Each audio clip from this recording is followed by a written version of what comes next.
तथा च ऋतुकाल भाऊ पुष्पंच समर्पयामी। पुन्हा एक वेळ हातावरून पाणी सोडावं गणपतीचं नाव घेऊन। ओम महागणपती देवताभ्यो प्रियंतान ममः। आपलं कुलदैवत कोणतं आहे? सोमवार। आपल्या कुलदेवाचं नाव मनामध्ये स्मरण करायचं, कुलदेवाला सांगायचं आज या घरच्या पूजेला जा नारळ पानाचा सगळं काढलेला आहे। तर कुलदेवाचं पूजन का करतो आपण? तर कुलदेवत हा आपलं जनरेशन वाढवण्याचं काम करतो। त्याला सांगायचं इथून पुढे जी माझी जनरेशन होईल ती व्यवस्थितरित्या चालत राहू द्या, परिवाराचं नाव वर्षानुवर्ष राहू दे। ओम काय नाव म्हणलं?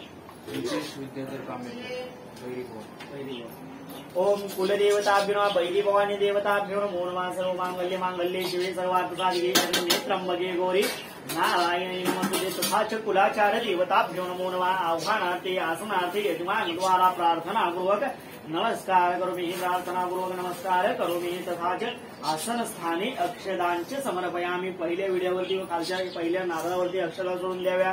तथा च आव्हानार्थी आसनार्थी अक्षदांचे समर्पयामी। खाली नारळावरती थोडेसे सोडून द्या। पुन्हा हातावरून 3 वेळा पाणी द्या, नारळावरती सोडून द्यावं। अध्ययंच समर्पयामी वाद्यंच समर्पयामी। शुद्धोदक स्नान्यंच समर्पयामी। कुलदेवताभ्यो बैरी भवानी देवताभ्यो नमः। शुद्धोदक स्नानार्थे पाण्यंच समर्पयामी। तथा च पुन्हा एक वेळ हातावरती पाणी घेऊन वरच्या विड्यावरती सोडून द्यावं। मुखवासार्थे विधा तांबूल्य सुवर्ण निष्क्रिय दक्षिणांच समर्पयामी। पुन्हा हातावरती थोडंसं पाणी घ्यावं, मागच्या फळावरती सोडून द्यावं। नैवेद्यार्थे रसफल नैवेद्यांच समर्पयामी। तथा च कुलदेवताभ्यो ऋतुकाल भाऊ पुष्पद्वारा हरिद्रादि कुंकुम सौभाग्य द्रव्यंच समर्पयामी।